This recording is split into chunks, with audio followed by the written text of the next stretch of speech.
किसान भाइयों, स्वागत है आपका आज की इस वीडियो में।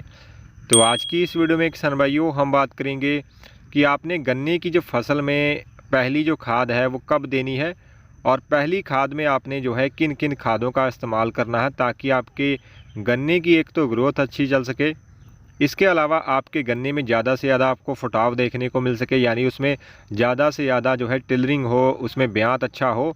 उसके लिए आपने जो है पहली खाद में किन किन खादों का इस्तेमाल करना है, उसी के बारे में किसान भाइयों आज की इस वीडियो में हम आपको संपूर्ण जानकारी देंगे। किसान भाइयों, गन्ने की फसल में जो पहली जो खाद रहती है वो बहुत ही महत्वपूर्ण रहती है, क्योंकि इस समय पर जो है गन्ने की ग्रोथ जो है चल रही होती है, उसमें कल्लों का फुटाव जो है होना भी शुरू हो जाता है।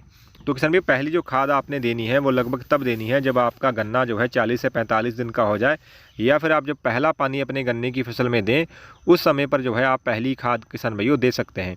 और अब बात करते हैं किसान भाइयों कि आपने पहली खाद में किन किन खादों का जो है इस्तेमाल करना है।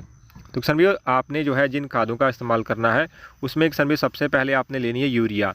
यूरिया किसान भाइयों आप जो है 30 से 35 किलो प्रति एकड़ के हिसाब से पहली खाद में इस्तेमाल कर सकते हैं। बहुत से हमारे किसान भाई क्या करते हैं कि वो लगभग जो है 40 से 45 किलो या 50 किलो तक जो है यूरिया पहली खाद में डाल देते हैं। किसान भाई, आपने जो है ऐसी गलती नहीं करनी है।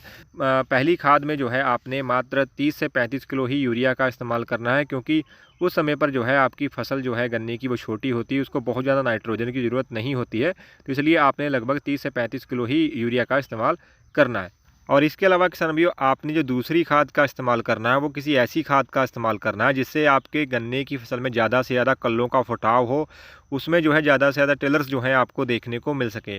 तो ऐसी खादों में किसान भाइयों आप जो है या तो सागरिका का इस्तेमाल कर सकते हैं, या फिर आप धनजाइम गोल्ड या बायोवीटा का इस्तेमाल कर सकते हैं। ये जो तीनों खादें हैं किसान भाइयों, ये क्या है, ये समुद्री घास यानी सीवीड से बनी रहती हैं। ये एक जैविक खाद भी है। ये जो है गन्ने की फसल में कल्लों का फुटाव करने में मदद करती हैं। तो इसलिए किसान भाई, अगर आपने सागरिका का इस्तेमाल करना है तो उसकी जो मात्रा है वो 10 किलो प्रति एकड़ के हिसाब से इस्तेमाल करनी है। अगर वहीं आप बायोवीटा या धनजाइम गोल्ड का इस्तेमाल करते हैं तो उसकी जो मात्रा है वो 5 किलो प्रति एकड़ के हिसाब से किसान भाइयों आपने लेनी है। किसान भाइयों, सागरिका जो है वो थोड़ी सस्ती पड़ती है, लेकिन वहीं जो बायोवीटा और धनजाइम गोल्ड है थोड़े महंगे जरूर पड़ते हैं, लेकिन उनका जो रिजल्ट है वो और भी बेहतर आपको देखने को किसान भाइयों मिलता है। इसके अलावा किसान भाइयों, आपने जो अगली खाद का इस्तेमाल करना है, यानी तीसरी खाद का जो इस्तेमाल करना है वो करना है किसान भाइयों आपने ह्यूमिक एसिड का। ह्यूमिक एसिड भी जो किसान भाइयों रहेगा, ये भी आपके गन्ने की फसल में किसान भाइयों क्या करता है कि कल्लों के फुटाव और गन्ने का जो रंग है उसको हरा भरा करने में मदद करता है। तो इसकी जो मात्रा किसान भाइयों आपने लेनी है वो लेनी है किसान भाइयों, अगर आप दानेदार ह्यूमिक एसिड का इस्तेमाल करते हैं तो लगभग जो है 1 से 1.5 किलो प्रति एकड़ के हिसाब से आप इस्तेमाल कर सकते हैं। अगर आप लिक्विड वाला जो ह्यूमिक एसिड का आप इस्तेमाल करना चाहते हैं तो उसकी जो मात्रा है वो आपने 1 लीटर प्रति एकड़ के हिसाब से किसान भाइयों इस्तेमाल करनी है। इसके अलावा किसान भाइयों एक आप अन्य खाद का भी इस्तेमाल कर सकते हैं, वो है किसान भाइयों सल्फ़र का। अगर किसान भाइयों सल्फ़र आपने गन्ने की बुआई करते समय नहीं डाली है तो आप जो है पहली खाद में जो है दानेदार या फिर जो पाउडर फॉर्म वाली सल्फ़र आती है उसकी जो मात्रा है वो भी किसान भाइयों इस्तेमाल कर सकते हैं। अगर आप पाउडर फॉर्म वाली सल्फ़र का इस्तेमाल करने जा रहे हैं तो उसकी जो मात्रा है वो आपने लगभग 3 से 4 किलो इस्तेमाल करनी है। वहीं अगर आप दानेदार अगर आप सल्फ़र का इस्तेमाल करने वाले हैं तो उसकी जो मात्रा है वो लगभग आपने 5 से 7 किलो प्रति एकड़ के हिसाब से किसान भाइयों इस्तेमाल करनी है। और किसान भाइयों, ये जो पहली खाद रहेगी इससे क्या होगा कि आपके गन्ने की एक तो ग्रोथ तो अच्छी चलेगी ही चलेगी, इसके साथ साथ आपके गन्ने में बहुत ही अच्छा किसान भाइयों आपको फुटाव देखने को मिलेगा, उसमें ज़्यादा से ज़्यादा कल्ले जो हैं आपको नज़र आएंगे। इसके अलावा आपके गन्ने का जो रंग है वो भी किसान भाइयों हरा भरा आपको नज़र आएगा।